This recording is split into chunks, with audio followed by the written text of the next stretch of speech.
Oi, galera, tudo bem? Eu vou fazer a apresentação do meu artigo para a disciplina de Medicina Veterinária Legal 2. O artigo que eu escolhi foi Post-Mortem Analysis of Injuries by Incomplete Hanging Dog, Canis Familiaris, Through Radiographs and Forensic Necropsy. Esse artigo foi publicado na revista Forensic Imaging e ele tem um fator de impacto de 0,86. Foi publicado em março desse ano, então ele é bem recente. É um relato de caso e foi realizado lá na Unesp de Botucatu, aqui no Brasil. Bom, o artigo ele está dividido, como é um relato de caso, ele está praticamente dividido em 4 partes, que é a introdução, o relato de caso, a discussão e a conclusão. Na introdução ele ele trabalha, ele começa de meio que em forma de funil, ele faz a introdução. Ele fala de uma maneira geral dos pets, como animais de estimação, quais são as responsabilidades dos tutores e tudo mais. Cita um pouco da legislação brasileira, que atualmente a pena é muito branda, né?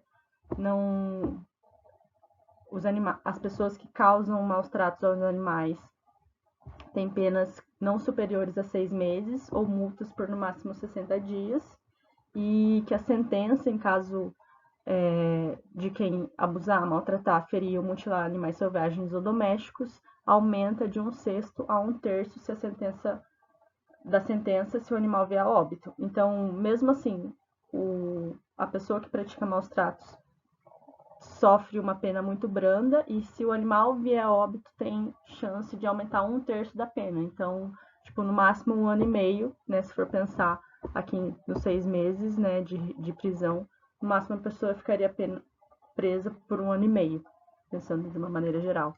Então é uma pena muito branda e devido ontem ter sido aprovada, eu coloquei aqui, né, que foi aprovada ontem a PL 1905 de 2019, que altera a lei que a gente conhece, né, 9.605, que fala dos crimes de maus tratos aos animais.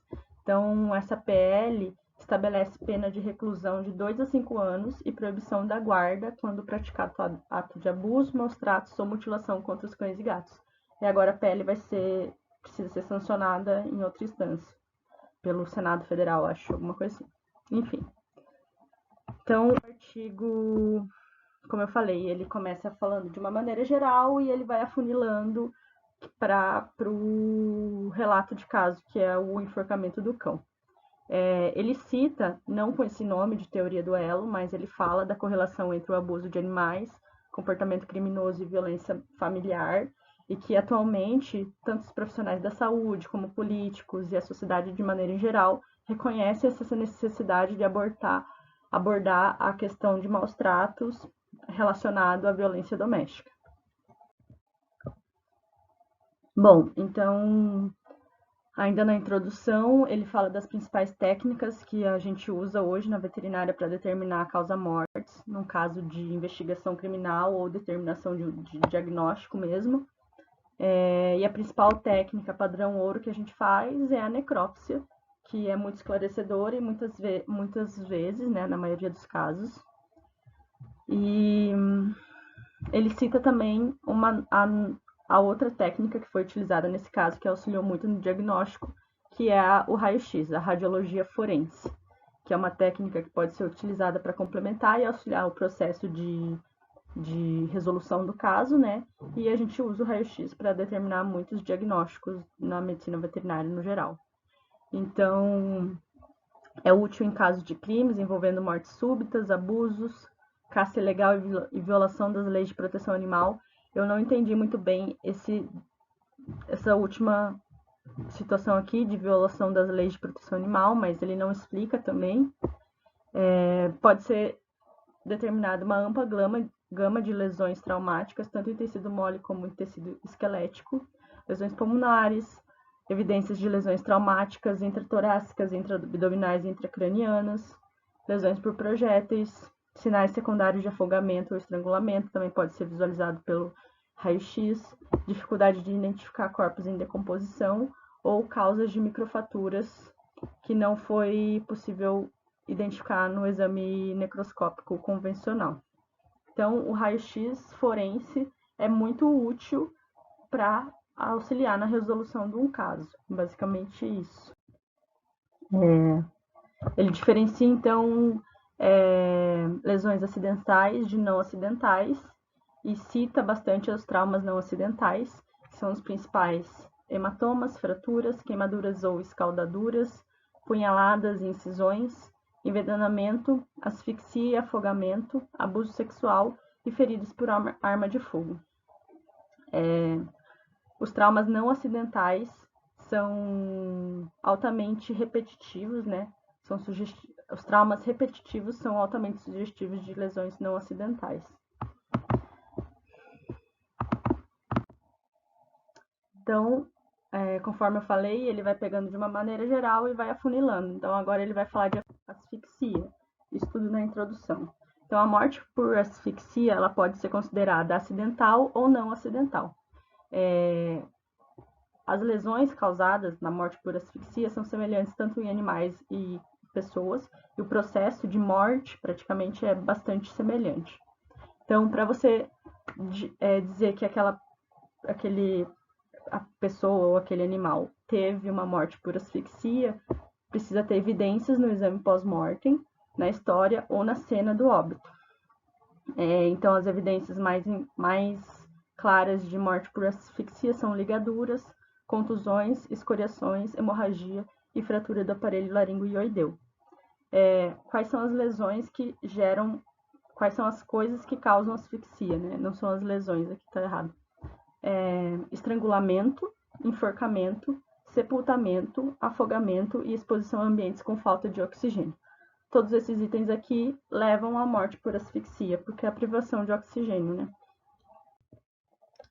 Então, o enforcamento, que é o que aconteceu nesse caso, é a asfixia mecânica caracterizada pela interrupção do fluxo de ar atmosférico para as vias aéreas devido à constrição do pescoço por uma alça fixa, com o peso corporal da vítima atuando como força ativa. Esse é um enforcamento típico causado por... Eles chamam de enforcamento completo, porque tem o incompleto também. É caracterizada por uma compressão fatal dos vasos, vias aéreas e nervos do pescoço. Então, essa é a definição de enforcamento.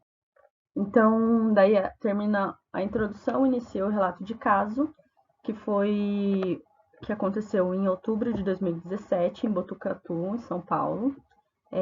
A delegacia de polícia recebeu uma denúncia anônima sobre alguns cães que estavam amarrados no poste de luz, numa via pública. Os policiais foram lá e constataram que os cães realmente estavam amarrados. Tinha 2 cães que estavam soltos, mas estavam ali ao redor. 6 cães que permaneciam amarrados e vivos. E um cão que estava morto, estava amarrado e morto. Todos os animais que estavam amarrados por cordas, 2 tipos de corda. Essa corda normal que a gente conhece, feita de algodão e nylon, que ligava os animais ao poste, e várias cordas de sisal que estendiam da corda principal, dessa de algodão, e amarravam cada animal ao pescoço com laços semi-rígidos. Então, eles estavam amarrados numa corda principal e várias cordas de sisal amarrando o pescoço deles nessa corda principal. O animal que estava morto foi encontrado em decúbito lateral pelos policiais, lateral esquerdo, e a corda de sisal foi cortada próximo do nó. A corda ficou no pescoço, foi cortada próximo do nó, e daí os policiais solicitaram fazer o exame, a necrópsia, né, para determinar a causa mortis, para saber se tinha sido um caso de enforcamento acidental ou não. Então, esse animal foi encaminhado... Aqui tem umas fotos do caso, né? Aqui foi quando os animais foram encontrados. Ele estava em decúbito lateral esquerdo, aqui o animal morto. Os outros animais permaneciam aqui amarrados, ó. Eles estavam amarrados porque era essa corda verde, que é a corda de algodão, e a corda de sisal, que é essa cinza aqui. Cinza não, marrom, amarela. Amarrava o pescoço dos animais, a corda verde e a corda verde no poste. Então, estavam todos eles amarrados assim.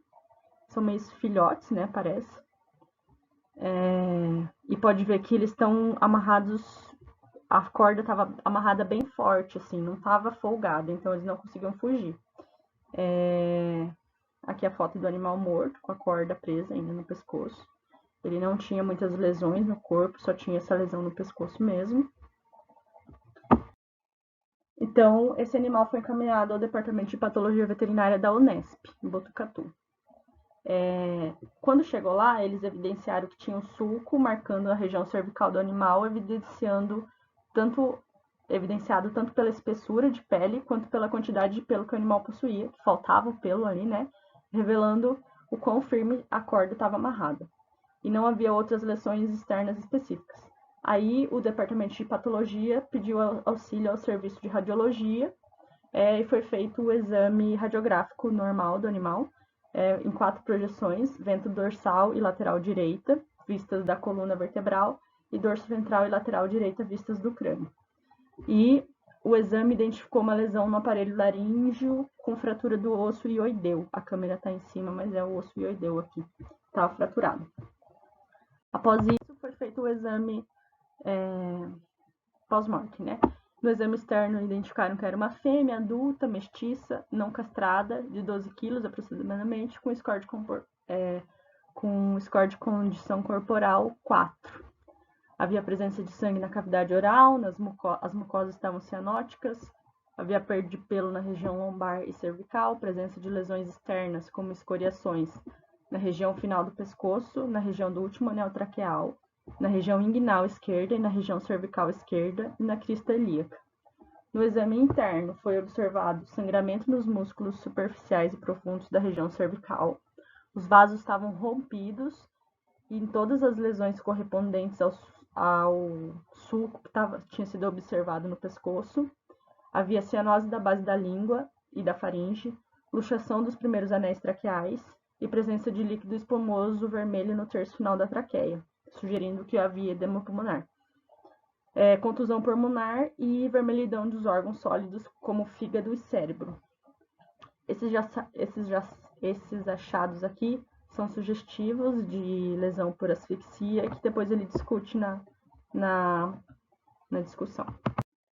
Então, aqui, uma imagem mostrando a fratura do osso ioideu e lesões na região cervical. E no exame interno, aqui a traqueia com líquido avermelhado espumoso, né, sugerindo edema pulmonar. Então, todas essas lesões levam à suspeita de que a causa do óbito realmente foi asfixia mecânica por estrangulamento e enforcamento incompleto. Tem essa diferenciação entre enforcamento completo e incompleto, e isso já está bem, essa situação já está bem estabelecida nos casos de humanos. Então, o enforcamento completo ou típico é aquele em que o corpo cai sem nenhum ponto de apoio e promove asfixia pelo objeto que estava fazendo asfixia, né, a corda no caso. E o atípico ou incompleto é quando o corpo tem um apoio. Então, nesse caso, o animal estava no chão e ele conseguiu. E houve o enforcamento, então o corpo estava com apoio, né? O corpo não promoveu aquela força ativa de fazer a quebra da coluna cervical e asfixia. Deu para entender, né? Então, na discussão, ele relata que os animais foram supostamente vítimas de abandono e maus tratos seguidos de estrangulamento acidental que resultou na morte de um dos animais. A pessoa que abandonou animais é responsável pelo ato e deveria ter sido punida, mas no artigo, no geral, não fica claro se eles encontraram a pessoa. Na verdade, não é citado se eles encontraram o autor desse crime. Então, eu acredito que não, porque os animais estavam amarrados lá sozinhos, né? Em humanos, embora haja casos de enforcamentos acidentais ou mesmo homicidas, a ocorrência é mais comum nos casos de suicídio, né? De ser enforcamento. E o enforcamento pode ter sido causado por um dos seguintes motivos. O animal pode ter acontecido uma briga entre os animais e provocado esse enforcamento, né? Ou por uma tentativa de fuga seguida de angústia e asfixia. Então, provavelmente, uma dessas coisas é que levaram o animal a óbito, né? Que levaram o animal ao enforcamento e a óbito. Ainda na discussão, os casos de asfixia por enforcamento e estrangulamento muitas vezes apresentam lesões cutâneas características no pescoço, que é aquele sulco bem delimitado e ausência de pelo, que foi isso que foi evidenciado quando o animal chegou no departamento de patologia veterinária. Dan e Smoke relatam que as estruturas do pescoço são afetadas em casos de estrangulamento, têm diferentes capacidades de suportar a pressão.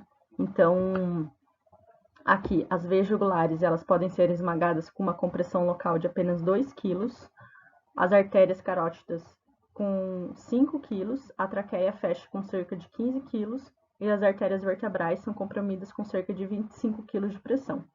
Isso é uma coisa bastante interessante de se pensar, né?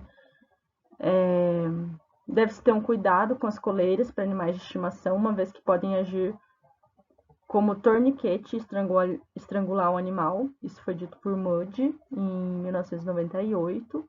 E Grumman relatou que uma técnica punitiva de treinamento de cães empregando estrangulamento pode levar a graves danos cerebrais, porque causa um nível de hipóxia, né? O estrangulamento, que nem sempre pode levar a óbito, mas causa hipóxia e dano cerebral.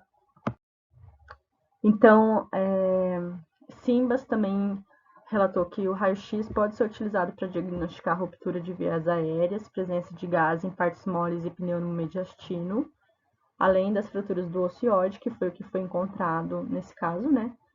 E as fraturas do ocioide são observadas em 17 a 71% das mortes causadas por estrangulamento manual, mas são raramente observadas nos casos de sobreviventes. Geralmente, essas fraturas são mais comuns após acidentes automotivos ou desportivos, ou trauma direto, processo tumoral. Então, o achado radiográfico de uma fratura isolada do ocioide é muito valioso em processos criminais para casos de estrangulamento manual, e esse foi essencial para o diagnóstico desse relato de caso. Na medicina veterinária, ainda existe um vazio significativo na literatura falando sobre enforcamentos em cães. Por isso, é sempre feito correlações com a medicina humana que causam esse tipo de trauma, né, correlações entre humanos e animais com o mesmo tipo de trauma. Swain e a Serena estabelecem que essas correlações existem entre animal e humano, só que o Bogossian defende que os modelos de morte por enforcamento em cães não são adequados para estudar o trauma em humanos. Talvez, bom, ele não detalha muito essa discussão, porque que um acha que pode ser e porque que o outro não pode ser, mas eu acredito que pelo próprio tipo de enforcamento, né? Geralmente o enforcamento em cães é incompleto, eu imagino, e em humanos é mais, não que é mais, mas é esperado. Isso é tudo minha opinião, tá? Não é nada que eu li cientificamente, mas eu imagino que enforcamento em humanos é mais comum um enforcamento completo. Bom, é muito raro que os patologistas veterinários tenham acesso ao local da morte, isso é realmente verdadeiro, porque geralmente o patologista está lá no laboratório esperando para fazer a necrópsia, né? E não tem acesso a todas as informações do caso. E pode faltar informações cruciais para determinar histórico ou a cena do crime, enfim. Bom, então, indo direto para a conclusão, a discussão em si é muito grande, ele fica falando da fisiopatologia do enforcamento, enfim, da asfixia. Eu tentei resumir o máximo a discussão, as partes mais importantes. Então, indo para a conclusão, ele conclui que o exame radiográfico é decisivo para complementar os achados da necrópsia, e realmente, né, a causa-morte do animal foi asfixia mecânica provocada pela constrição do pescoço pela corda, ocasionando um enforcamento incompleto. E ele conclui que a radiologia forense pode fornecer informações críticas para auxiliar o estabelecimento de um diagnóstico e a resolução de um crime. E o caso tem caráter forense, né, visto que a situação foi fruto de um crime de competência brasileira. Eles não relatam se a pessoa foi identificada ou não, provavelmente não. E os animais estavam em situação de maus tratos, estavam presos em guia curta, 9 animais no meio do nada, sem água, sem comida, presos num poste. Então, é uma situação de crime, né? Então, de caráter forense. E o artigo, no geral, eu achei ele muito bem estruturado, tanto a introdução é muito clara, o relato de caso com as imagens, bem detalhado como foi feito tudo, e a discussão bastante abrangente, falando bastante coisa, bem completo. Eu achei o artigo muito bom. Não tenho nenhuma crítica negativa. É só esse fato deles não relatarem se a pessoa foi encontrada, eu acho que poderia ter sido colocado isso no artigo. Mas enfim, é isso. Espero que tenha sido clara. E qualquer dúvida, só perguntar.